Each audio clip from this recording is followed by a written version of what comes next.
Yeah, because definitely when I first signed on, the audio was pretty bad. So finally getting underway here. So what's up, Uh, man? Been a long time. yeah, yeah. So, I gave a little intro, just an overview, but basically just saying, that you went to chiropractic school and became a chiropractor, a little bit how we know each other.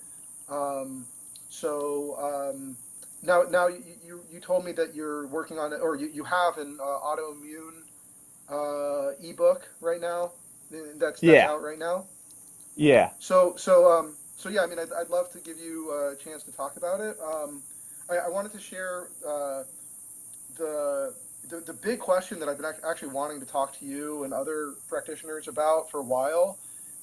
Is more maybe just at the core of chiropractics, and just like the Uh huh. idea of like what's going on in people's bodies. So I do a lot of work with like tension and trying to get people to relax, and mine is like through my own self-awareness and trying to be like, okay, I can tell there's something wrong with my body and how I'm Mm-hmm. sitting or how I'm standing. But what my understanding of like chiropractics is that you look at someone like me or anybody, and you can tell, hey, your head's a little far forward, or your shoulders are tight in a certain way, and then you actually have the physical skills to help someone fix that, and then that leads to no, or what's the eyebrow? No, no, no. Uh, It's I'm listening. So I got my own idea on this. Sorry, keep going. I'm not okay, well, disagreeing with awesome. what you're saying. Okay, cool. So basically, I'd love for you maybe to just share sort of like the sort of a basic summary of what's done as a chiropractor, Mm-hmm. and then we could branch out into the maybe like the more specific things, and then go to like how you're actually dealing with your autoimmune disorders, and then you can go into as much depth as you would like. Sure, sure. And so, are you still doing the relaxation stuff in the vein of vision correction, or is this expanded out to more stuff? Or Yeah, it's definitely it's vision, but I really do end up really talking to people, about like it typically isn't just where I'm saying like, okay, so you have tension in your eyes, just do some eye stretches and relax your eyes. Talk to you later. It's usually more like, okay, well, what's stressing you out in your life, or doing, questions about like what would they mm-hmm. like to have happen in their future, or what, in actually doing work where we're like, okay, so you're stressed out about your relationships, how can we actually get you to think about them in a way that's going to be positive, and doing work like that, meditation and self-awareness, and all kinds of things that would be closer to, um, let's call it consulting. Sure, You know. sure. So, I guess to just sort of reiterate the question, you want my explanation of the theory on what chiropractic is looking at, how it works, what its view of things is. Yeah, or just like what's going on in a person's body. Like I think so many people have pain, right? They have Mm-hmm. discomfort in their body, and it seems like mainstream medicine. I could go to the doctor and my head's really far forward and I'm really tense. The doctor, I think, typically doesn't really look at that, and say like, hey, I noticed that you're, like he won't tell you there's a subluxation or something on your whatever 15th No. vertebra or something, or say like, hey, I noticed you're really stiff with the way you're sitting, like, something. And so my relatively superficial understanding of chiropractics is that chiropractics is, really dealing with the alignment of the spine, and getting you to do it better. But I don't really understand as much like what's really going on in the body, like our nerves being pinched, and then so therefore the signals are degraded, or just stuff along that Sure, line. sure. And I've got a lot to say on this subject, and I can give you like a surface level answer. Or I can go really deep. It's something I Uh, love to talk about. Well, I'm Um, here for you. The stage yeah, is yours. If you want to talk nonstop for 20 minutes, sure, do it. sure. So one thing, yes, if you go to a medical doctor with any sort of musculoskeletal pain, their main approaches are drugs to essentially trick your body into not feeling the pain, like shut off the nervous system signal. If things get really severe structurally, they'll go in there with a knife and they'll do surgery, but that's usually later on down the road. It's essentially pills while it falls apart, and then when it's really falling apart, then try to, you know, tape job it back together, essentially. So chiropractic has a different approach, and the thing is that the field is there's no consensus on a lot of these things. In fact, some of these topics are the subject of a lot of debate still after almost 125 years of the profession existing. There's a lot of intra-professional disputes, arguments, even wars, factions. So I'll give you my perspective on it, which I think, given my knowledge of anatomy, physiology, speaking as a mechanical engineer before I was a chiropractor, I have a good understanding of how mechanical things work. The one downside being that the body is not a mechanistic, mechanical, just bag of skin and bones. It's like 10-dimensional. Okay. Yes, we have a physical body that exists in 3 to 4 dimensions, but we actually have all this other stuff going on that exists in higher dimensions, and those do play a role to some degree.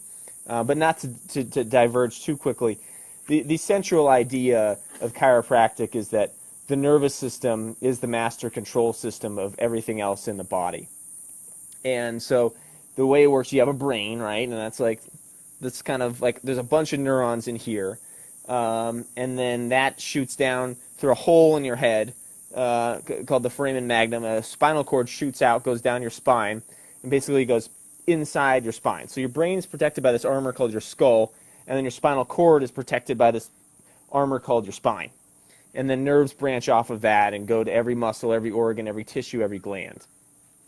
And so the original theory of chiropractic, and people, many are still going by this, is that when there's a bone out of place, that this impinges upon a nerve and impedes the nervous system's ability to essentially regulate some part of the body that nerve feeds to. And so when the body's ability to regulate itself is impeded, the body's ability to heal itself is impeded, and the most common symptom is pain. That's an extremely oversimplified model of what's going on. So now what I'm subscribing to is that essentially when there's stress or some adversity that the nervous system experiences, whether it's physical, whether it's mental, chemical, emotional, that the nervous system responds by having the connective tissue that surrounds it tighten to some degree. So you have this connective tissue around the spinal cord and around all the nerves. It's called the meninges. It's around the brain.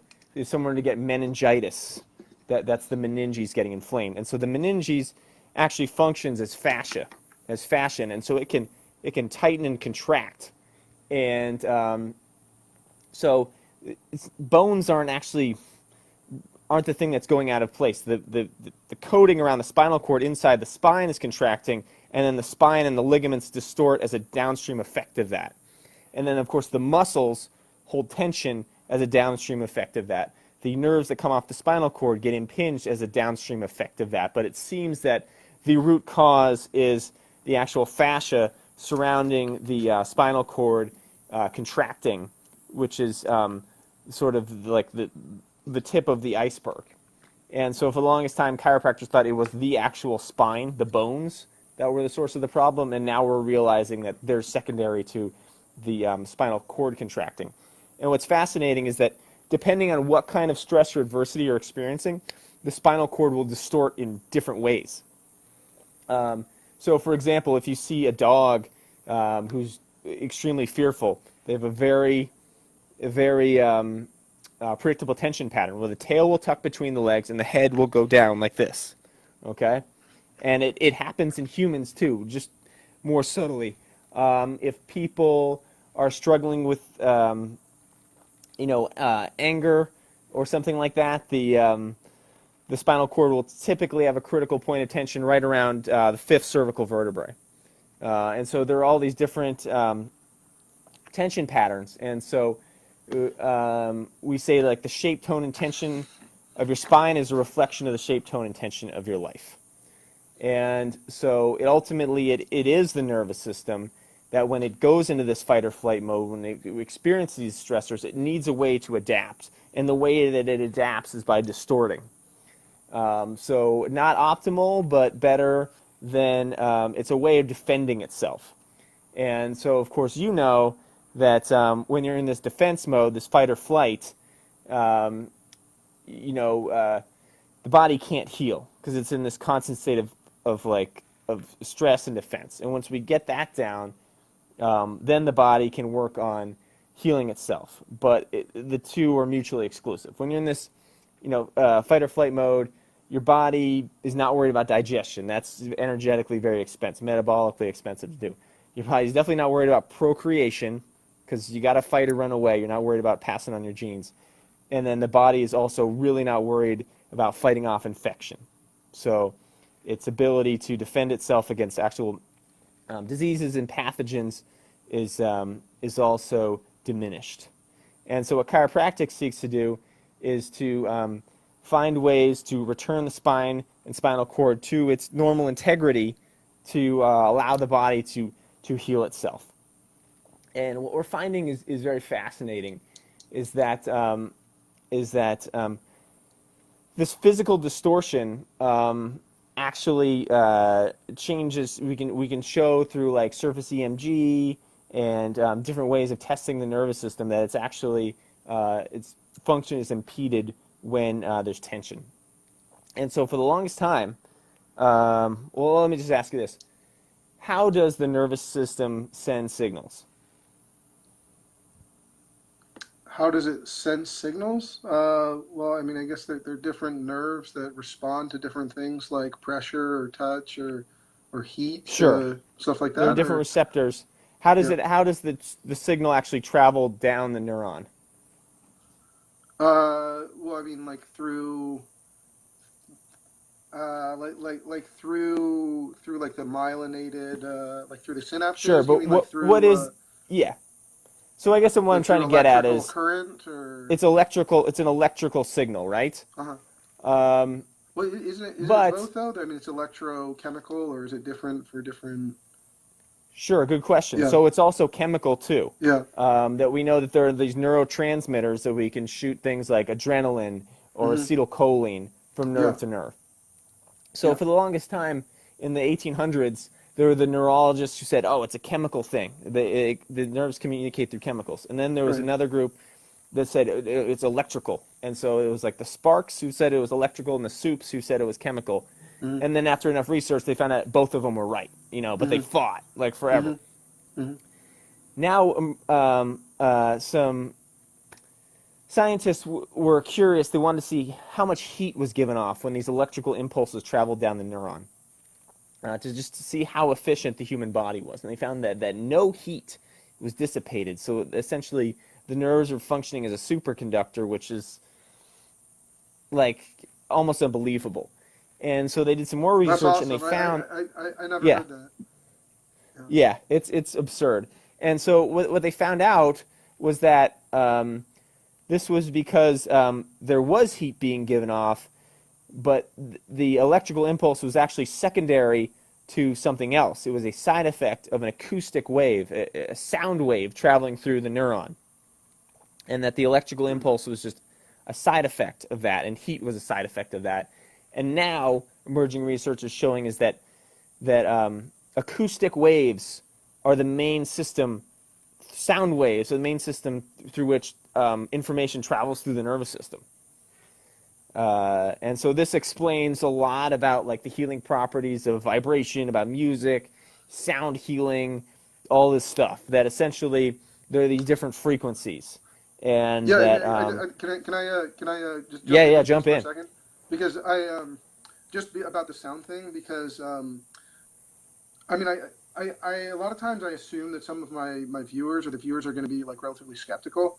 So I just wanted to show another side, which is just like that everybody knows there's sounds that you hate that just like make you feel really bad.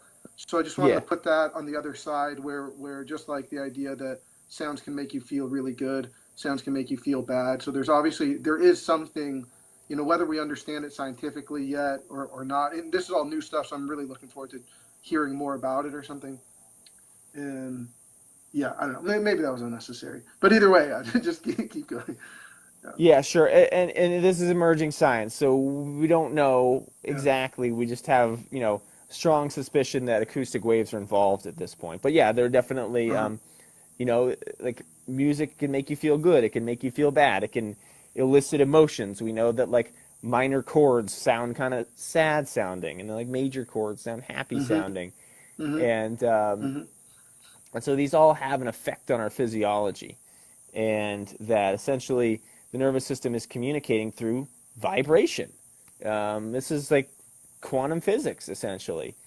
And so with chiropractic, what we're just trying to do is essentially cue the nervous system to re-examine itself, become aware, and then release tension where needed, which is kind of what you're doing. So you can do that through a number of ways. I do it through just a series of light touches on parts of the spine where you have easy access to the nervous system. You can easily get the body to release itself. You don't even need to use a lot of force if you're precise and you're on the right spot. So yes, like I said, when there's adverse tension in the nervous system, the first symptom is pain, but a number of other things can be impeded. The Can main we go one back is for a second? sure, Uh, yeah, just to the sound thing, because um, so I'm thinking about like, okay, so how do you can change your own vibe, basically. That's something that I talk a lot about, and I'm thinking more like just be cool, dude, or like, relax, or just like notice how, if you want to appear confident, the way you're physically showing up is going to make a difference. If I'm down like this, people aren't going to think like, hey, look at that confident slouch guy or something. So I'm thinking about those things, or just how you feel around certain people. Um, and then just like one of the things where it's like I think that a person whose body is free from excess tension is also a person who can be present like with other people more, because their body isn't saying something's wrong, something's wrong, something's wrong. And so I feel like so long as you have these impingements, or pain and tension and whatever, your body is still telling you something's wrong. And that fight or flight stuff you're talking about, or the trapped anger and the fifth, you said vertebra, um, yeah, that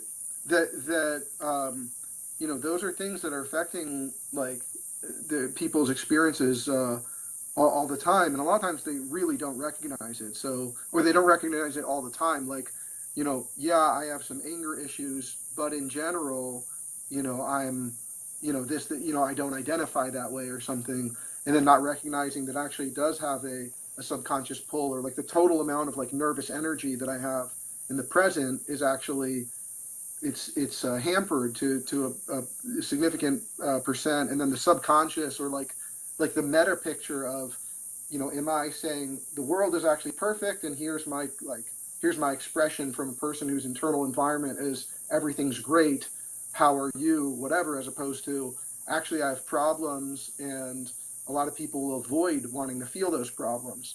Like I don't want to really feel either my physical pain or my emotional pain.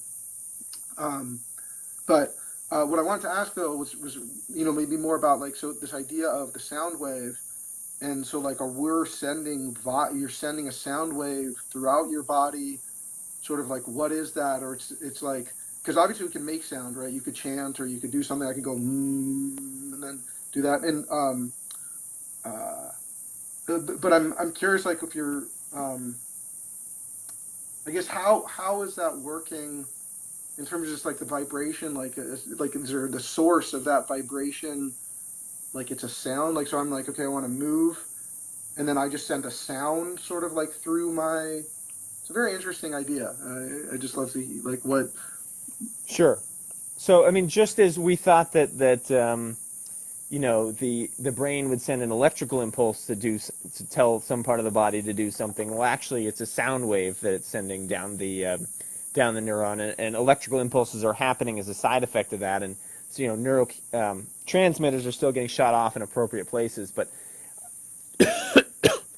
one of the So, but main things is that, what's the oh source of sure, the sound? I guess like what how are like they actuated within the neurons? Is that what you're asking? yeah, I guess like there's a. I mean, I'm kind of just like okay, the brain like makes a little pew sound, and then the pew goes like through, or like what?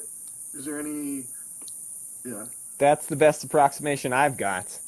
Okay. Um, I mean, Cool. I mean, sounds good. these aren't necessarily within the audible range, right? Like you don't hear Yeah. your Yeah. body going. Yeah. Yeah. So they may be subsonic, ultrasonic. We don't know, Mm. but they're frequencies. Yeah. So the word sound may not be appropriate, but Yeah. Well, what I like about that actually is like the idea of you can feel your connection, or that you can so I've worked with like visualization, right? So which has been maybe more closer to woo woo new age kind of like imagine you're breathing through your toes, or imagine that your energy is going to your hands, and this is maybe more just like, look, you actually have nerves that are going from your brain all the way to your fingertips.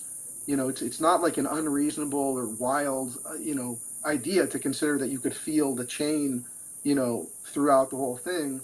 And sort of, so it's an interesting idea to think like, what if it's a sound that I'm feeling, and then thinking, well, a sound is vibration, right?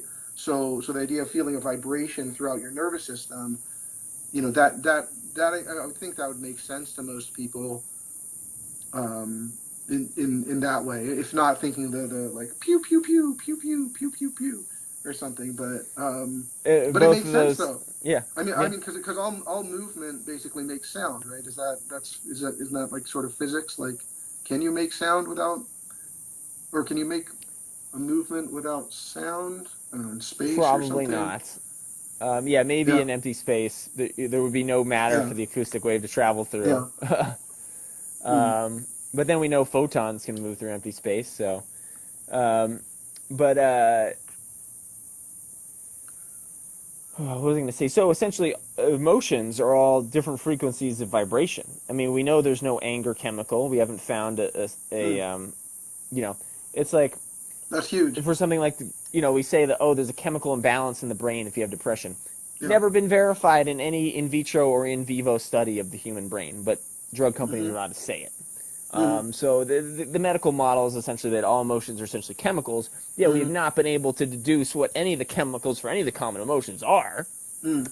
Um, and so the idea that, the nervous system is the controller and the receiver of emotions, it makes sense if the currency, if its way of operating is through vibration, that emotions are also vibrations.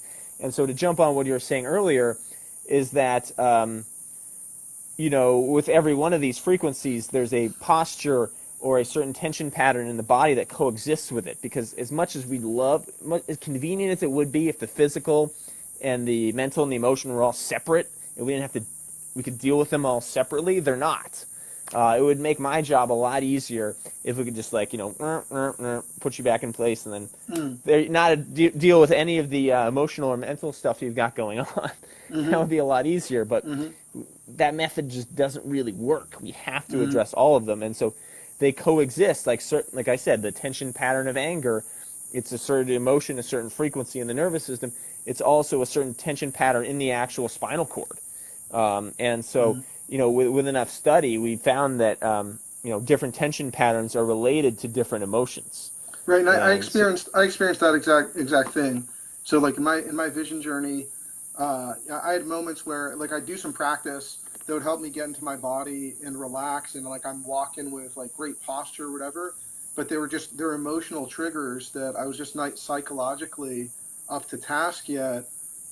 So that the fight, basically the fight or flight type mechanism, I just had with experiences with people that I developed fears, like social type fears, and so I would go back into my sort of tense shell. So and it's the same thing with I'd go to masseuses, or I don't know if it's maybe that's the wrong word, massage therapists or whatever, Body workers, yeah, yeah. Yeah, and I'd sort of have some kind of experience, but it wouldn't really stick. So the integrating the whole thing, or dealing with an alert, aware person that's like open to change, really sounds like the thing. Yeah, yeah, definitely. Because otherwise, you can address all the physical symptoms of where tension's in the body through massage, through any number of like physical modalities. But if that person doesn't address, maybe the job that they hate, or their bad relationship with their kids or their parents or siblings or their coworkers, or address, the trauma that they had when they were 16 years old, or any number of other things that are going on in their emotional and physical body, um, they're just going to keep falling back into the same tension pattern. So so how And so how are you so you're working with people, and I've seen a number of videos. I think I've read some testimonials. Like people that seem to be getting really great results. And so I'm curious, how are you integrating the holistic picture with them? And so you mentioned the light touch, which I could see how the light yeah, touch ends up maybe, does that make the person sort of feel like they're doing it more than feeling like they were, manipulated into something, or what's?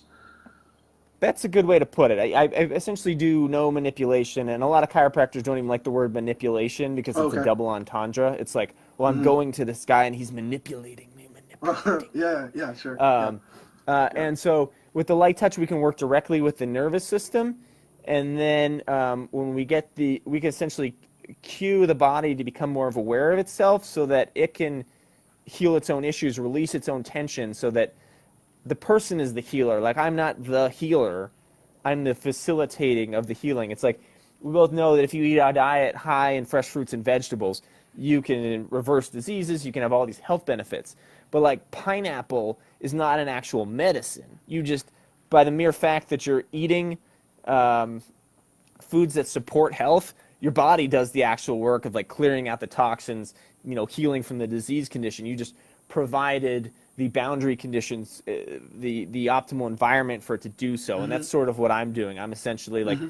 facilitating healing by teaching the nervous system how to become more self-aware, learn new strategies for dealing with tension and adversity as it comes up, so that the body is just essentially better adapted, and the next time that stressor comes along, the tension isn't so severe, that the emotional reaction isn't so severe, and that people have a better self-awareness and are able to catch themselves before things get as bad as they used to. And that's something that I mean, so like, are you talking with the client, or you're asking what's going on emotionally? Is Um, that something that the naturally happens, or it's more like you have to intuit? Sure, the beauty is that I don't have to. Hmm. That this works whether they never talk to me or they tell me their life story for 30 minutes after the session. And I do both, because some people Hmm. don't want to tell me that stuff. Like, Right. especially, Yeah. if it's just very private or what. Well, I'm curious. How's the food situation in Phoenix? 99-cent store has got these. Well, actually, these mangoes were 50 cents at Winco. So Hmm. the fruit situation is fantastic. We're not too far from LA, so we get a lot of the imported stuff. Hmm. Fig season is starting up soon. Dates grow in Arizona. There's an experimental date farm at Arizona State University I've been meaning to hit Hmm. up. Um, Mulberry season was just the bomb. Like, just Yeah. so You got a little. Your hairs you got in the oh, side. I don't know super if you want to. cowlick. Super cowlick Yeah. does not obey the law at Nothing to do all. with it. Okay. No, as much as I try. Yeah. Um, so yeah, it gets hot in the summer, but citrus season in the winter is like there's like grapefruit and every type of citrus, and they're just everywhere. It's just like you knock on anybody's door, you can get free food. It's pretty rad. Awesome. Yeah. Oh, there we go. Much better light there. Okay. Yeah. Yeah. Nice. Let's see. So where should we go from there? I mean, so we are talking about just I was asking about the holistic kind of change and you were saying how some people don't necessarily want to talk about things. I mean, that in Yeah. itself is sort of a great topic, just Yeah. about how, we have issues that we don't feel safe to talk about, even with, a person that you're hiring as your, like, help me fix my life, and being like, well, I'm not going to be able, like, I won't tell you what's going on. Yeah, I mean, and ultimately, like, people come to me because they have pain, not because they want to Right. tell me about the trauma that they had when they were 12, right? I mean, some people Yeah. that'll come up and they'll be willing to talk about. Other people will be like, Yeah. you know, um, so when I first experienced this kind of work, my dog had passed away like 4 months ago, and I never really like dealt with it because I was in chiropractic school at the time, and started developing this like really bad shoulder pain. And first Mm. time I had this work done on me, um, the whole experience of like my dog dying came back when I was on the table, and cried profusely. And then after that, the shoulder pain was gone. Never once touched Mm. my shoulder actually. Mm. And so, like we said, the mind and body are connected. And if you try to only work with one, like we're just going to take you to the massage therapist, and they're just going to grind everything out, and then a few days later you're hurting again. Same Mm. thing with the psychological approach, because this trauma and these emotions are stored in the body, in the actual connective Mm. tissue in the fascia. So you go to a Mm. psychologist, you tell them about all your problems, you work through all this stuff in the mind. If you don't address the body, you can never really process the trauma. You can never really move on from there. It stays stuck in the body. So we have to have an integrative approach that it sees the mind and the body as one essentially a network, that they are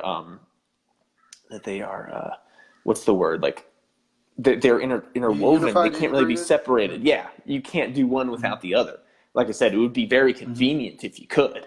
Um, make my job a lot easier, make your job probably a lot easier, make people's lives a lot easier. But we're 10-dimensional beings, and Yeah. so we Well, I have sort to. of take a different approach. Oh, sorry. Go ahead. Or- Um, so that's just the approach that I do. So some people can talk about it; they want to tell me about this stuff. Uh, Other people don't. I'm happy to be listening and a sounding board for that kind of thing. But ultimately, it's addressing the nervous system, getting the tension out of the connective tissue that's going to get them results. So if it's an experience they want to talk about afterwards, like I'm definitely here for them to Mm. listen. But it's also people I want to Mm. respect their privacy. Yeah. So either way So works.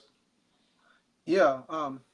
So I guess I'm curious. Like, okay, so you're working with someone. Maybe you're detecting, the physical. Like, so you're talking about vertebra 5 and anger. So if you detect that someone has trapped anger, does that affect your process? Like, are you actually you're what do you call it? Sort of diagnosing, a holistic kind of issue where it's not just like you're looking and saying, okay, tense muscles, let's release those things, but actually you're getting more of like, okay, I've noticed how this person's talking to me. I've noticed how they're moving. You're looking at a bunch of different features, and you can be like, maybe you see a person grinds their teeth, or you have, just different signs that might say, hold on to anger or whatever it is. Then do you the way that you treat them is somewhat based on that, like the type of movements or the type of touch. You're working with some kind of awareness on that, or it's more you have a process, and it's like, I don't know, a head to toe kind of, Sure. like, yeah. So this is a great question, and I'll answer it the best I can. But basically, I'm not trying to diagnose or say this is what's wrong with you. Like Mm-hmm. that's like I hate doing that. So I'm Mm-hmm. not trying to diagnose any sort of condition. I'm certainly not trying Mm-hmm. to treat any sort of symptoms. Hmm. I am actually, by using the nervous system, I'm leveraging what's right with them, and Hmm. allowing them to leverage that to heal themselves. So Hmm. yes, there are certain Hmm. tension patterns that come up, and I can say, hey, like it looks like you're going through a major change in your life, or it looks like you're dealing with a lot of anger right now, and they can be like, and at first I used to hate to give these reads because I always felt like I was so on point that people would like be a little weirded out. Um, Hmm. but so that may, you know, that's the emotion that's going along with the tension pattern, but I'm really just addressing the tension pattern and teaching their body how to best release it. And just being essentially a facilitator. So I'm not saying like, oh, we're going to work on your anger today, or we're going to work on your neck pain today, Mm-hmm. or like, no, I'm Mm-hmm. just optimizing their body and teaching it to best reorganize and restructure itself. And so Mm-hmm. those other things will resolve as a result of that, but I'm certainly not trying to address any actual symptoms or focus on the problem at all. Okay, great. Yeah, that's huge, and I mean that's so different. And I mean, does that come from sort of a, an idea that the, well, I'll tell you my idea or whatever, and Sure, then yeah, yeah. hear No, hear tell what me. you You say. had something you wanted L- to share, Like so go. like sort of this idea that we have a fundamentally sort of like positive health impulse, or like that our like that there's something and I think that it actually fits with actually everything. So like when I want to do heroin, or masturbate, or even when you want to like hit someone, that actually it does come from a positive health impulse of, wanting more pleasure or wanting to minimize pain. And that everybody that is sort of the fundamental identity that we have. And that there's something there, there's some kind of desire, there's some kind of power, like, okay, here's what I can do. And that what maybe like what you're doing is sort of like addressing, like you have this kind of core that has a fundamental like positive intent and positive functioning, but then it can be like how I feel about my own body has been like, at the core, I'm sort of like perfect. In the present reality, I've sort of like draped my body over this blueprint in a wrong way, based on wrong perceptions and fears and habits and stuff like that. And that the more I'm like believing in this core, the more I'm letting the core to operate and to go from that core outwardly, the more I experience in like my body as it was meant to be, or closer to like peak performance or that kind of thing. So is that sort of, does that jive Yeah, with how you're addressing health? absolutely. Okay, yeah, That awesome. the body is always striving to be healthy, right? And that it has the ability to repair itself. It has the ability to reorganize. It has the ability to restructure. It has the ability to withstand an absurd amount of abuse. Like if you look at the standard American diet, it's like amazing that people still live to 65 or whatever. That like that how badly we abuse them is like a testament to how amazing they are. Because when you get off all that stuff and you like actually treat your body well, like you experience all these health benefits. And so the body was always fighting to stay alive that whole time. And And, so the more and we it's can, a, I just wanted to add also like that. I think something that you can do for people is and also because you're not using drugs, that you're giving people a real experience that is just it's I mean, I don't want to say that it's like a normal experience in a certain sense, because I know that you're doing a special work, and it's something that you've trained, and that it's I know with my sure, personal sure, sure, work that yeah. a lot of this took a lot of time, but like it's a it's a non-drug physical experience that can really be like better than getting high. I mean, I'm sure there are a lot of people that are telling you that, I mean, their testimonials are like, I feel high, I feel on top of the world, I feel chills, I feel like, wow, I can breathe again, I can move, I feel so much more positive. I mean, you're talking about, I mean, people are locked in fight or flight, and you free them from fight or flight, and the whole color of their experience goes from black and white to color or whatever. um, so so what I was thinking is that giving a person that experience helps set the context, like that's your actual body, and you're like, here's your body when it's functioning better. And so you need Most to have people that connection. Yeah. experience that so little, so very, so rarely, or they haven't since they were so young that when they finally get there, they're so used to this normal of being in this fight or flight state in the 21st century. I mean, we're zapped with so much stuff. It's like it's just it's common. It's not normal. So when you actually experience how you're really supposed to feel, or you at least get a taste of it, you're like, oh my god, like being a human is actually like this. Yeah. Yeah, and that's why it's so important, that they get this and they're getting it in a context of like a sort of normal thing, in my mind, which is like they're maybe just lying down and they're just having someone pay attention to them and give them, touch, right? I mean, it's giving them Yeah. stimulation, like, and there's uh,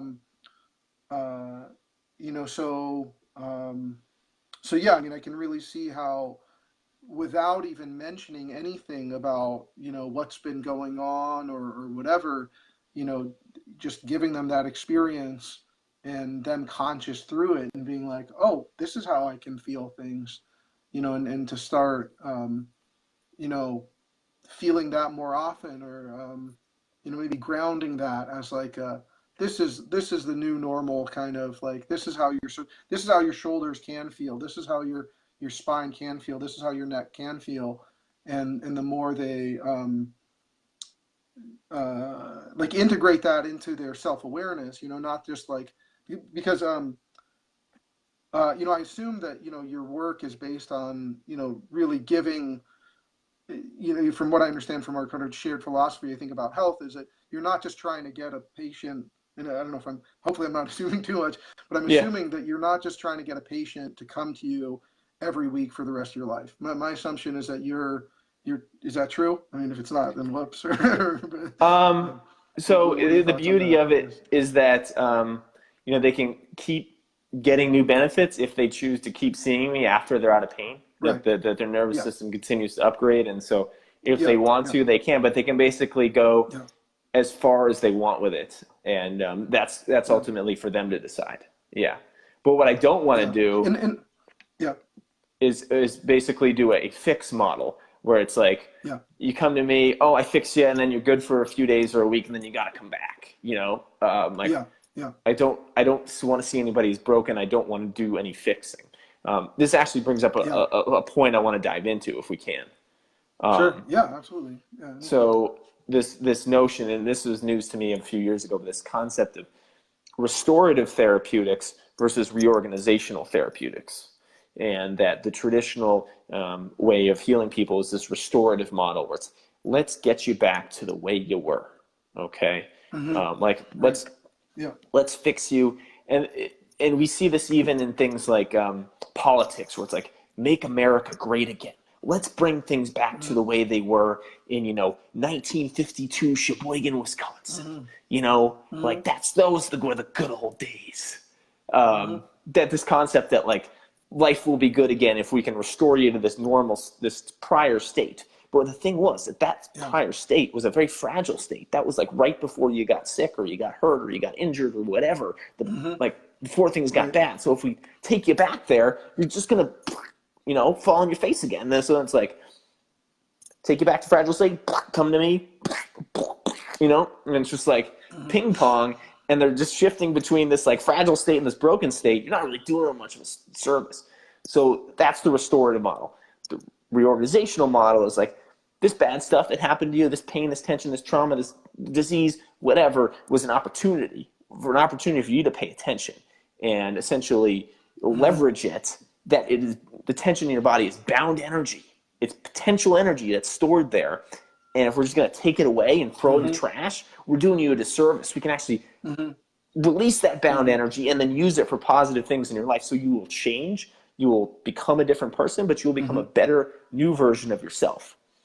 And believe it or not, some people don't want that. Mm-hmm. And they aren't a candidate to work with me. Mm-hmm. If they're just like, take me back Mm-hmm. to my prior state, take me back to 1952 Sheboygan, Wisconsin. Mm-hmm. No, I don't do that. There's plenty of people that do. Mm-hmm. Um, Mm-hmm. but yeah, just this idea of like trying to restore people to the back to the way they were. I don't want to do any of that because that's just doesn't work. Mm-hmm. Yeah. Yeah. I mean, that brings up a really interesting concept, or something that I've thought as a health practitioner. Although I'm not a doctor. I didn't make it my Mhm. full time calling to be. Even the vision stuff that I do is just one of many things.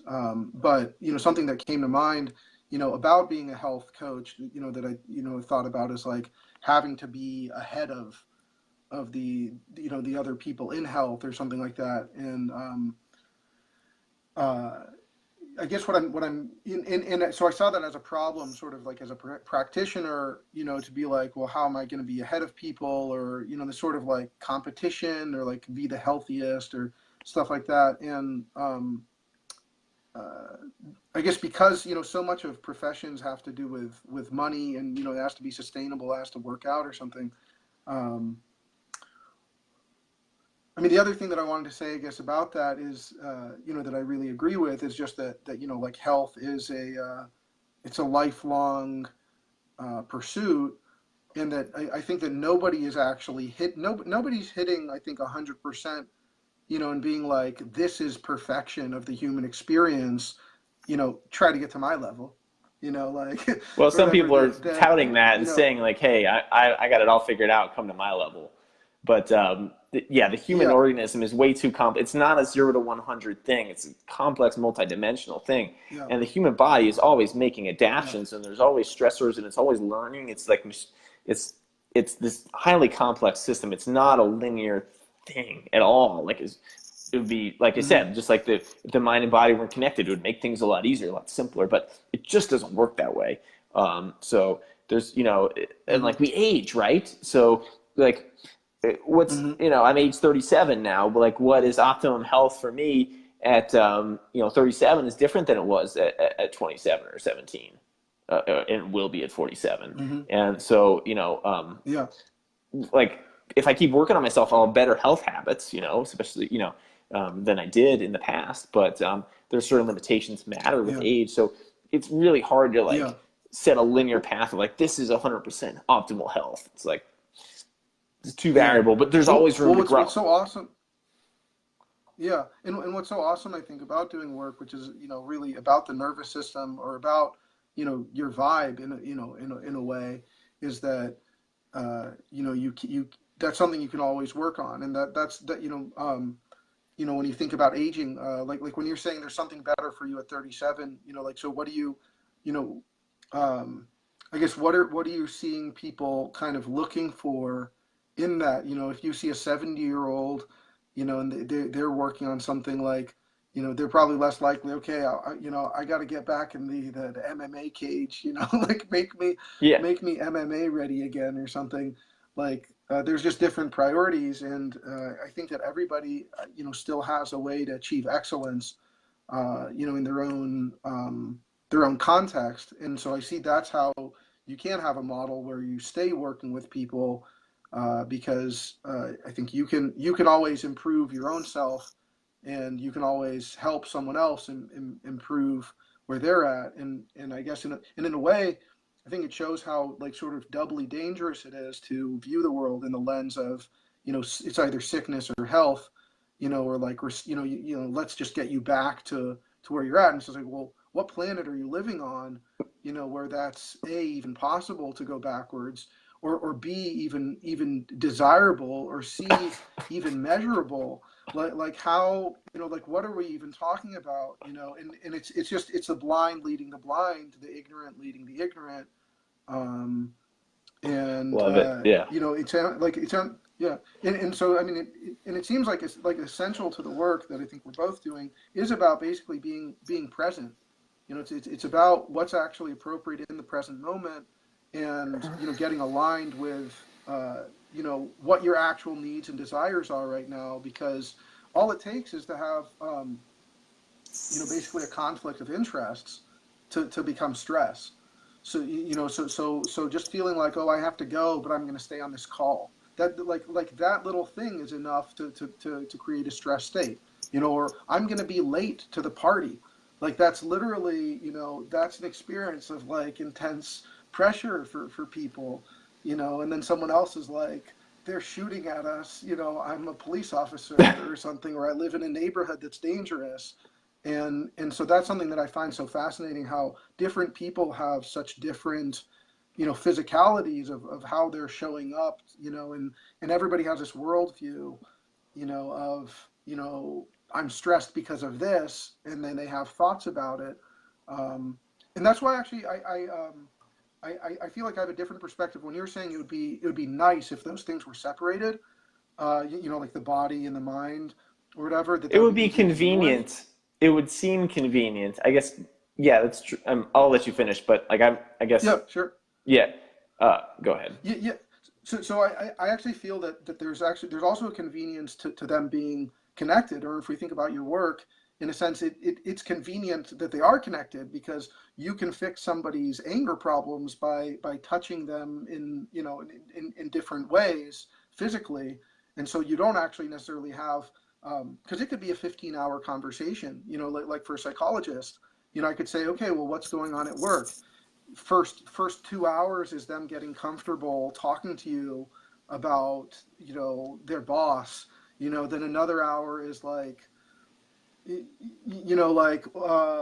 actually I wanted to be a fireman, and I'm like I'm not living my love, or like actually I hate sitting all day, actually I'm afraid financially, actually and you could take all of this time to finally get to a point where they're maybe ready to make a new decision or whatever, and all of or you could just directly be like, hey, you're having a physical experience right now, and that's really core to everything. If you felt good, it doesn't matter like your story. Like if you inject heroin into somebody that's like they're homeless, they're having a horrible time or whatever, as soon as you put the heroin in their veins, they're having a better time than like anybody like maybe or whatever. And that's just like I mean, fortunately, you've discovered, and we've discovered that like you can feel so amazing through basically proper breathing, proper alignment, freedom from inner conflict. Also, I think that something you're tapped into, like literally whatever, is the power of service. So I bet that, I mean, like, how does it feel? I'm getting sort of like the sort of chills or whatever, like just thinking about these like good experiences or whatever. And I haven't had as much of the joy to work with people physically, but I I sometimes I'll give people a massage or something, and I feel like I can get the feeling like that energy. I just have a sensation like when you're interacting with other people, that when you help them release some tension, it actually is releasing tension for you as well, because I think we're aware. I think it's a very like it's a fight or flight type thing. Like if someone else is holding like anger around you, I think it like increases the odds of them, like potentially hitting you, basically, right? And versus if someone's just like, I feel amazing, like everything is just feels so good or something, like that affects you because part of your mind, like, we don't know everybody, like we interact with people, and part of us has to be like, who is this person, or what are they doing? Anytime there's another anything, even just a car passing, I think part of our minds is like, what is this thing, like where is it going? We have to be, to live in the real world, we have to, ascertain risks and stuff like that. And so I think that um, you are ridding people of a certain level, like a risk level, that's in their constant awareness, and uh, and that's a question. No, like well, yeah. So I mean, basically, I was thinking maybe you could talk about maybe some of your experiences for working with people and how you experience them, like the shift in energy, um, or something. Yeah, sure. I mean, uh, and let me tell you that I came from all this stuff from a very like left brain ones and zeros background originally. Yeah, yeah, That 7 years ago, I was working as a mechanical engineer, and any of this conversation would have sounded absurd to me, and I had to really yeah, experience it all on you know on my own to really believe that there was a mind body connection, all that stuff, because I'd heard about it before, but it just sounded like absurdity to me. But seen some pretty wild stuff in my day. Had this one lady who she had this pain that started out in her foot, and then it had migrated up her leg, and then it was going um, uh, up her back, in her pelvis, and then up her spine, and then pretty much it was like halfway up her back, and it had just like slowly gotten worse over the course of like a year and a half, and so I had to have a conversation with her. Obviously, she's coming in to see me. I got to get a full health history and know what's going on. But I'm like, was trying to figure out if there was any actual physical trauma that caused it. She's like, no, and I said, so what's going on in your life? She's like, well, over the past year and a half, both parents had died of cancer, not at the same time, but within a year of each other. One of her dogs had passed away. And then another one of her dogs was, dying. And so like it was basically all this, and she had a lot of guilt because she worked a very high paying job that was also like very like a lot of hours, right? Like, and she would like have her day off and just schedule the hell out. So she was always busy, and I think felt some guilt around the fact that maybe she should have spent more time with her parents when she knew that they were, working on a limited timeline. And so, just seeing that the first session, she like basically felt so woozy and high she couldn't get back to her car for like 30 minutes. She just had to sit on my couch and just kind of hang out and like let it wear off. But she's like, I had been to like physical therapists and other chiropractors and like massage, and everybody tries to get the tension out, and it goes out for maybe like a few hours or a day or most. It's like, now I finally feel like the tension's actually gone and you like just barely touched me. Like, how did that even work? And I'm like sitting here like, I don't know either. Like, I can't believe that happened. So that's pretty wild, because sometimes I'm like, did I really just do that with my thumbs? Like, but then during the course of care with her other dog passed away. So there was like a lot of emotion to be worked through there, but luckily, she was already under care. And so, I was able to process through it a lot easier. And, now she's down to seeing me like once a month, just kind of for maintenance. That's what she wants to do. And, just the transformation she's had is like pretty absurd. She just told me that she's finally just like retiring. She's like, I don't know why I still do this. Like, I don't need the money, but I don't know what else I'd do. And so I finally started thinking about what else I would do with the time. And I have a lot of shit that I want to do. So I'm retiring. And I was like, awesome, because, as people's bodies transform, their consciousness transforms, a lot of the things in their life shift.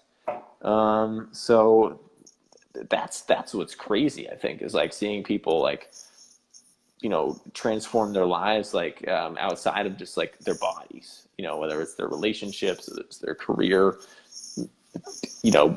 I had one lady who, she was like, she'd just come to me. She thought she had an autoimmune condition. She heard that I was really good with those. And, so I was like, sweet, autoimmune patient. Like, these were the ones that can just knock it out of the park.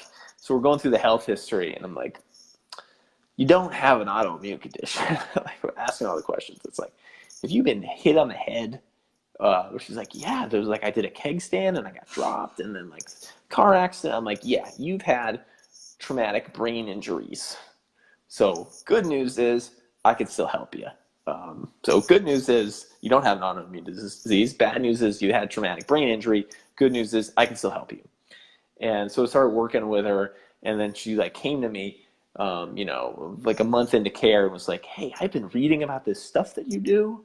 You didn't tell me that there are all these other, like, that, like, it shifts my energy field and all these, like, my emotions change. And I'm like, well, you would have thought I was crazy. Like, you came to me for what you came to me for, and I wasn't going to oversell you, But she's like, hey, I used to never get along with my mother-in-law, and now we're, like, best friends. And then a little while later, she comes to me, and she's like, me and my husband have been wanting to move to Utah for, like, years. And just in the past few weeks, things have shifted. He got a job offer over there. I got a job offer over there. And I'm sorry, but like, we're moving. I got to drop out of care. Like awesome. Like, you're moving to your dream location. You're both getting your dream jobs. Like, how could I not be pleased? So that's always wild to see. And it's one of those things where it's like, it all still amazes me that what happens and like what unfolds, and like it's baffling. Like, it really, it's just like it'll never lose any novelty, because everybody's situation is different, and what happens to everybody, like, you never know. but cool stuff happens. So Yeah, it's and like phenomenal. she got out of pain, and that was just sort of like a side effect of like all this other stuff shifting in her life. Yeah, I mean, something that came to mind. Well, I mean, it's phenomenal. I mean, basically, like what people can do when they're operating well, that's a different life than when they're operating poorly. And so, I think about like the chain of decisions. If a person's in constant pain, and they're left to their own devices, without having the uh,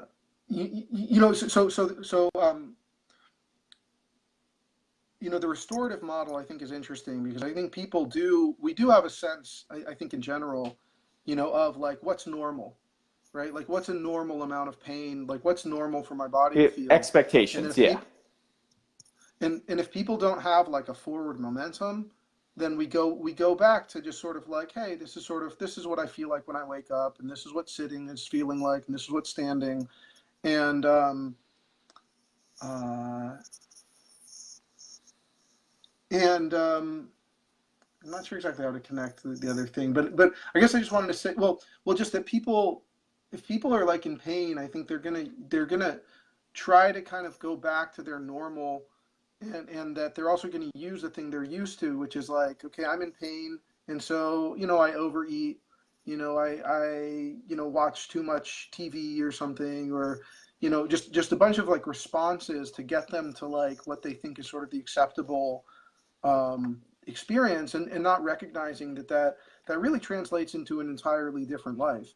That when you're eating the wrong Totally. diet, the amount of energy that you have is significantly less, and people are still, we're all in this idiotic like weight loss model, where it's all about weight loss, and it's not about like energy, it's not about achievement, it's not about lifestyle, it's not about like, okay, what's your vision, what do you want to do with your life, and let's help you get there. It's, you're fat, you got to cut the calories, champ, like Yeah. It's the whatever, number and on the and just scale. like, Yeah. yeah, And so, in much the same yeah, way, yeah, when and you go then, to a medical doctor, you have high blood pressure or high cholesterol or high triglycerides. It's like the number on the paper is bad. So I'm going to give you drugs to bring the number down. It won't fix the root cause of the problem. But next time you come in, I'll look at the yeah, paper and the numbers will be acceptable. You won't actually be well, but that doesn't matter because what I care about is the paper. Just like what I care about is the scale. Like that's what you let. So yeah, people aren't thinking big yeah, picture. I had to yeah, interject with that. Keep going. it, yeah. Yeah, no, it's great, and it's not just, and the things. I mean, everybody does think about some picture, and the problem is that the picture that they're delivering is, you're fucked up. Like you have XYZ, you have this disease, you have these numbers, and in weight loss, I think is such a killer, because a lot of people, they won't lose the weight ever. So it's just like, I am obese, I'm always obese, I'm obese till I die, and the numbers are just like, there's science proof right there. We just measured it. Like, I'm a sick person. The Yeah. doctor told me I'm sick, so that's who I am. And then it's like, and they're not getting confidence. The doctors don't believe that the person's going to lose the weight either. They don't think they're going to make the change. If they did, then they wouldn't just be saying like, we're going to prescribe these drugs and you're going to like do this or that. They're going to be like, wow, I'm so excited. I'm so happy that you're coming to me. Like I have a vision for you. That they see this fat person, and what they actually see is like this fit, like, they don't do that. They're just like, wow, this person's obviously like out of control. Like, here are the drugs that we got to give them. Yeah. And this person's a wreck or something. And so the thing about like the amazing life changes is like, when someone's like lifestyle is just like waking up and then just hitting their head into a wall, like, that's just like what they do every day. And then, it's like, what kind of it's just like, they have no vision of, this better life, and they're not having the experience either, and it's just such a dramatic difference. I mean, you look at people, they don't have enough energy. They literally are, they're energy deficient. So it's like, what kind of change is going to come from someone that like like it's sort of like what kind of spending comes from a person that has no money. It's they're not gonna, what kind of investment, like if you're, it's just not gonna happen. And so the work that we can do with people is, shift from I have less than enough energy to I literally have 3 hours every day of like focused like power. Like I'm in control of my body and I can direct my body to do what I want to do. And that's like a fundamental idea of health is like you control yourself like from where you're at. And I think that's the huge problem with the medical system where like that person's out of control, I'm out of control, everything's dependent on like the chemicals that are not in our control. There's like there's no control anywhere, and they think that this is like scientifically proven or something, that like the universe just like we're just these like machines, billiard balls, just kind of whatever. And then there's this idea of like health, or like self-actualization, or just like controlling your impulses, making good decisions. There's a lot of decisions that are like part of this. Like you have to decide, I want to walk better, or decide like, hey, you have to do something else. Like if you're sitting in some way that's hurting you, like, like really changing lifestyle and stuff. So, it's just super, super dramatic. And going from, I mean, just going from like a sickness model to health model is just an absolute world of difference. And it's like I've been making these videos about a minute a day. Just the past few days, how like if you do an exercise for a minute, you can reach your limit. You can do something that is like beyond your limit, like deadlifts or something. Just try to deadlift a reasonable amount of weight. Every few days, takes a minute to try. You're going to get super stronger. Period. One minute of work. Do a minute of push-ups. Your push-up strength, goes up. There's so many things that are so simple. It takes so little time. Anybody can do it. It's just based on their own like levels. Just do squats.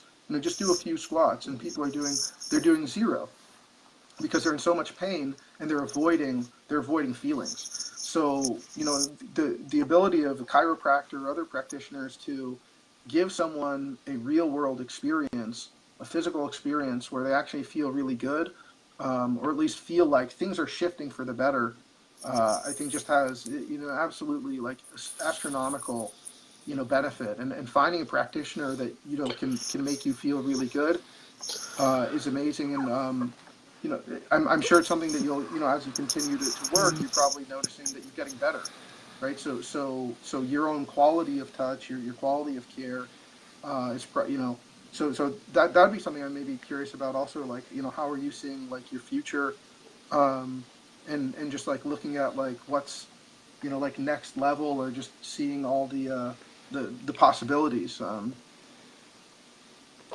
Question, I guess. yeah, I don't know. I'm still figuring it out. Yeah, It's like yeah, every time I thought I have it figured out, the universe just throws me a curveball. So I'm doing what I'm doing right now. It wasn't what I was doing 3-4 years ago. It won't be what I'm oh yeah, doing 3 or 4 years from now.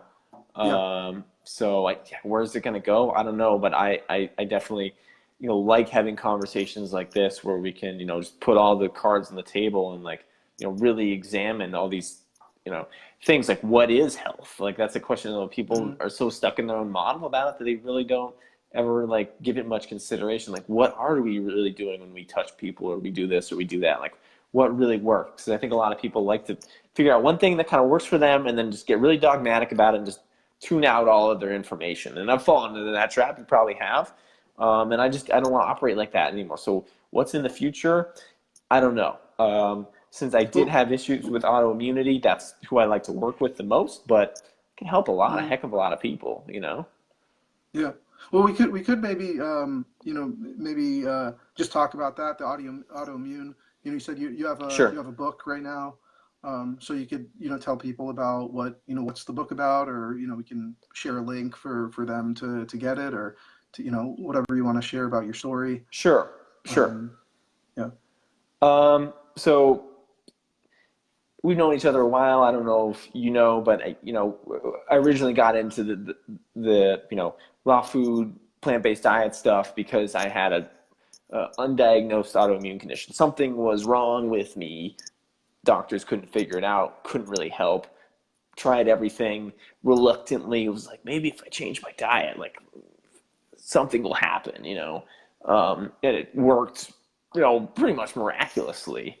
And so, as far as my symptoms of like brain fog, chronic fatigue, severe digestive distress, chronic muscle pain, eczema, all these things remitted substantially. Some of them 100%, some of them 80-ish%, 90%. But like I got a lot better, and I experienced this new level of health that I didn't get returned to the prior state. I got like shifts, like career change, house sold, go through a divorce, like life completely restructured, right?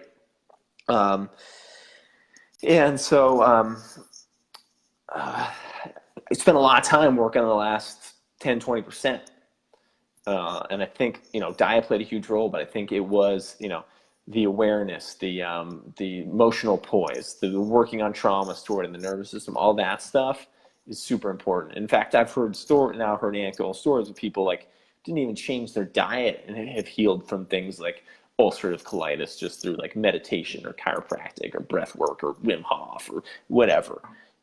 And so this book is basically it's called the Autoimmune Recovery Blueprint. It's just basically like a 5-page thing. It just goes bullet point on the fundamentals so people can start, implementing them in their life.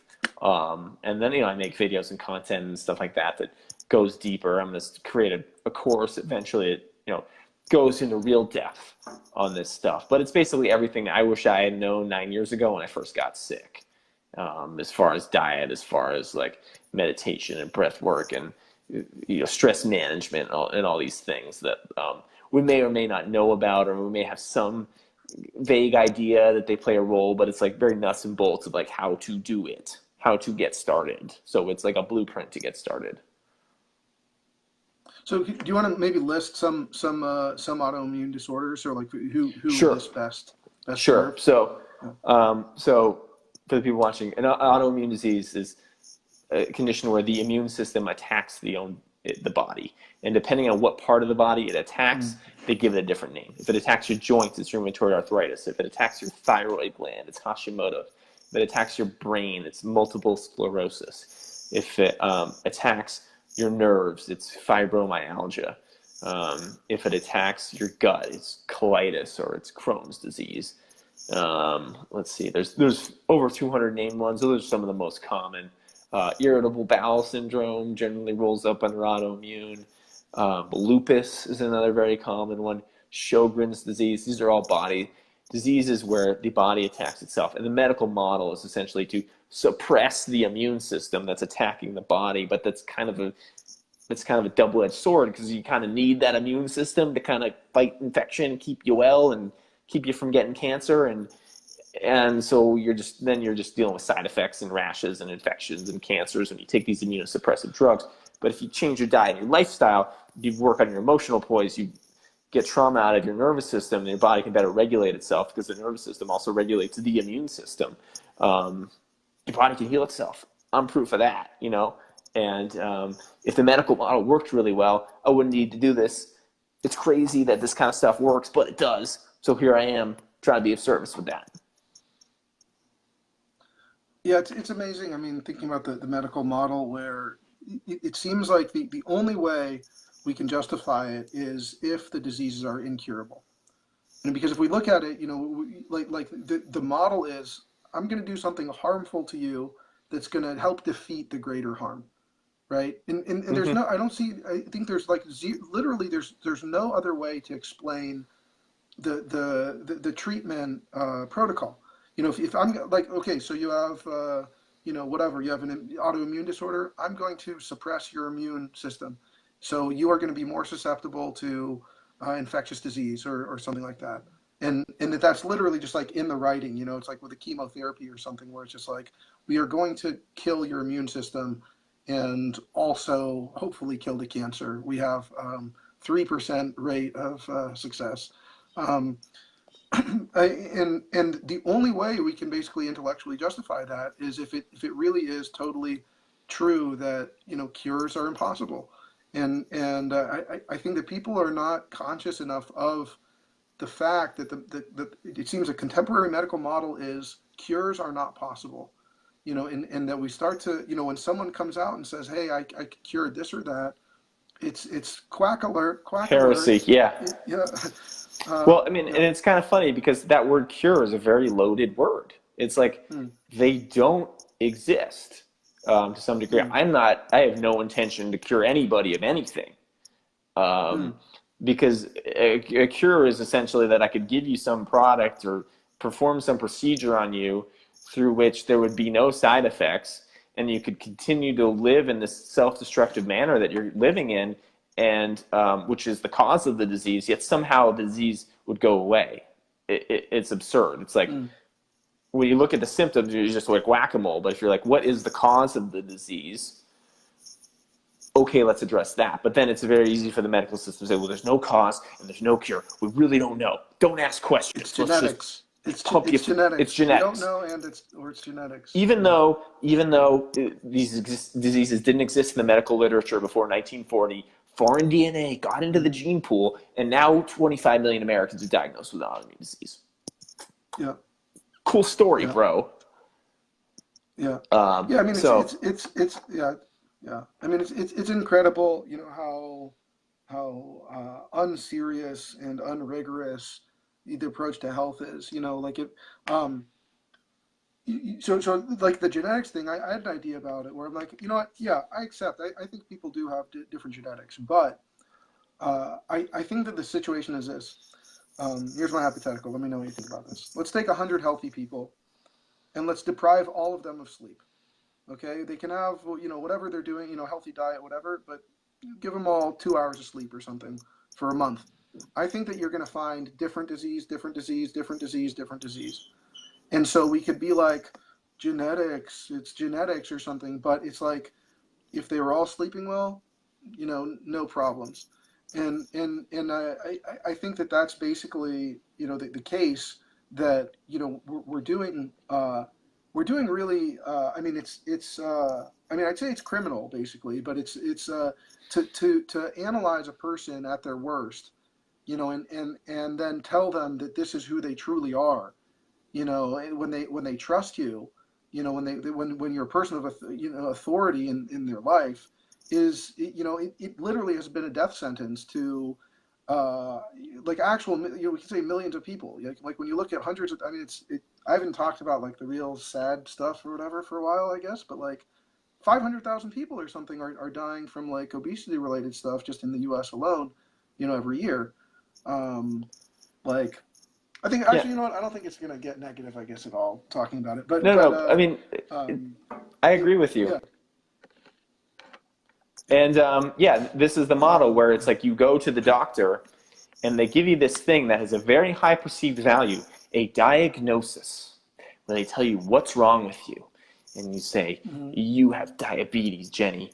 mm-hmm, And then it's all about yeah, what we're going to and do the about hope, yeah, your it, diabetes. And then yeah, they're and like, but my diabetes, I have diabetes, I'm yeah, diabetes, as opposed yeah, to like the diabetes, this condition that exists that didn't have before, that, it's like as soon as you identify it, mm-hmm, you're dead in the water. yeah, and everything becomes the diabetes or the cancer or the arthritis or the lupus or whatever.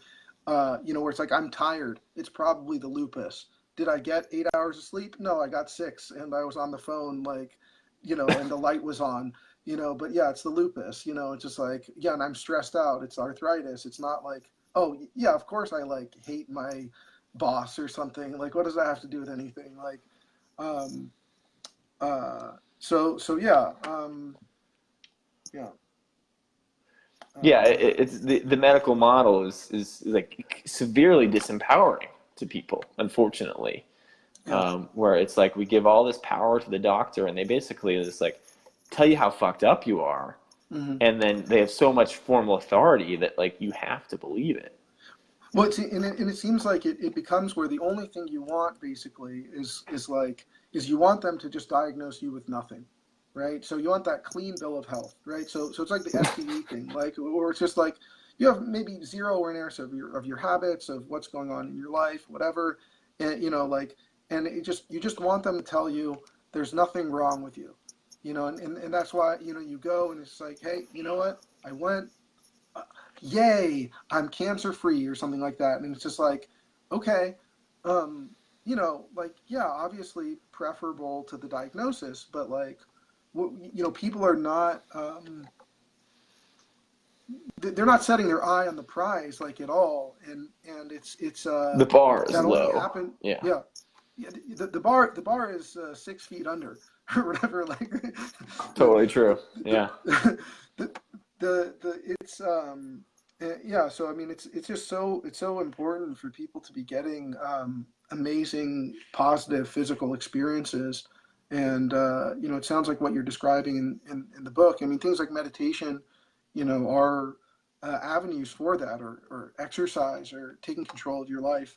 Um, so I mean, that sounds really interesting. I mean, I'd be really curious to see sort of like in the future, like um, like what you do about like implementation, or whether that's something that if you're going to do programs, maybe if you do like events or week long things, or actually yeah, I have an idea I'll share with you actually after this. It might be a really good Okay. idea for you. I did do a one Um, day seminar last yeah, month, which was like yeah, just an intensive. It was a lot of fun. mm, Um, and I yeah, need to do more of those. And I want to basically yeah. take Actually, I know. Yeah, all the content from that day and just turn it into a video series that, great. could Yeah, essentially offer as a course. yeah, awesome. Yeah. Well, okay. Yeah. So, is there anything else maybe that you want to share to to the people for now? I would just say, it's a big mental shift to go from like the medical model of like, fighting disease and symptom suppression to a health model that says like, look at the root cause and just try to create health, and then disease conditions are kind of arbitrary and for the most part will like subside once enough health is created. It's like looking at a model of like, is like heat flowing from the sun to the earth, or is cold flowing from the earth to the sun? Well, mathematically either one will work. And Mm, so most of the time we got this. I'm basically telling you like, don't think about it as heat hitting the earth from the sun. Think about it as cold going from the earth to the sun. mm, And it's like completely backwards. And people are yeah, like, you must be out of your yeah, mind. But it's like, well, actually work on creating yeah, health. Like actually try to eat a healthy diet. Actually implement. It's not easy to do. You to implement an mm, exercise regimen, implement a meditation regimen, you get some sort of body work or something like that. These things, implement them as just health creating habits in your life and see what happens. It's a lot of work for people, and they want to think, "Oh, that won't work for me, or I'll never be able to do it." But the great thing is, even incremental improvements in your habits will create incremental improvements in your health, and then you'll just be spurred on to do more and more when you see the positive benefits. So it's a big leap of faith for people that are new to it, but I'm living proof that it works. You're probably living proof that it works, just with the vision alone. I mean, you have plenty of testimonials. mm, So that's what I would say. Like, mm. practice it. Like, don't just understand this concept intellectually. Like, use it in your life and experience it firsthand, and then you'll definitely be a believer. Yeah. Cool. Well, I think maybe we'll call it there for today. I mean, I'd be definitely happy to talk a lot more. And Yeah. anybody watching that have questions for Dr. Benolis, leave them as comments, and maybe he'll get to them, or maybe if we schedule another time to talk, we could go into it, or maybe if there's just a specific condition that they'd love to have discussed. We didn't go too much into specific issues. You listed a bunch of them. It's really awesome that you can. I mean, that's what's amazing. If you implement more healthy behaviors, or health uh, enhancements into your life, it raises everything for the better. And I guess that's what I'd like to maybe leave with people, is that if you basically have a more positive mindset and identify things that you can do on a daily basis that will make your life better, and you do them, your life can get better. And that seeing experts, or getting yourself to like make sure you have somebody in your life that's like raising the bar for you, basically. And that a great health expert is someone that can potentially do it. And I like also just looking at, so movement. Actually, I could ask you maybe also, how much are you? I know that you're pretty into lifting weights, and so I believe like you've worked with coaches and stuff like that, and like just having someone who's outperforming, or just that shows what's possible for human life, I think is really important. So that. Cool. All right. Cool. So Well, yeah, well, this was website. fun. Yeah, yeah. Is there Oh yeah, yeah, it's yeah, it's great. So autoimmune is there a recovery. website that they can? Yeah. Yeah, it's autoimmunerecoveryblueprint.com. We'll make that as a comment or whatever. There's also, I think, a way with Facebook Live where you can actually save this video to your phone or whatever, and then you can send it to me and I can put it on my Yeah, YouTube yeah, so yeah. we can We get can. it out to more people. Um, Yeah, definitely do we can that. download it. It'll become, yeah, it'll be downloadable. And then, Yeah. And do you work with people at all over like, do you do digital consultations oh, and things like that? absolutely. Yeah, yeah.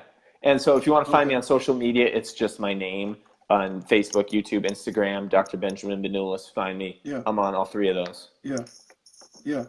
Um, I actually, yeah, maybe if we want to answer that, because I mean, just like how do you work with people over the like digital consultations? Usually what I do is do like a 30-minute free, a 20, 30-minute free intro phone consultation and see if it's a good fit first, like what is going on, and then Yeah. sort of go from there, whether it's even like I need to send them to somebody else or it's something I can work with. And then each person is kind of different in the approach as far as what they might need. So I really try to, I don't do any kind of one size fits all program with anybody. It's like I want to help people at the individual level. So that's pretty much how it works. Okay, awesome. Yeah, I mean, I was just thinking because we talked about the physical, side with the touch, Yeah. and so that you're not doing that. I would assume. I mean, I actually believe in some psychic stuff or whatever, but Oh, like that I can do it from a distance. but yeah, I mean, I'm assuming you're doing like lifestyle counseling, or Yeah, it's that more you're of health talking coaching through. type stuff. Yeah, Yeah. awesome. Yeah. Yeah. Well, cool. Okay, great. Well, I'll message you after this. Thanks so much for sharing your time with me and your expertise, and It was opening really my fun. mind Thanks for having me. Yeah. to a bunch of stuff. And yeah, so I'll talk to you soon. All right. Bye. Bye, everybody. Thank you.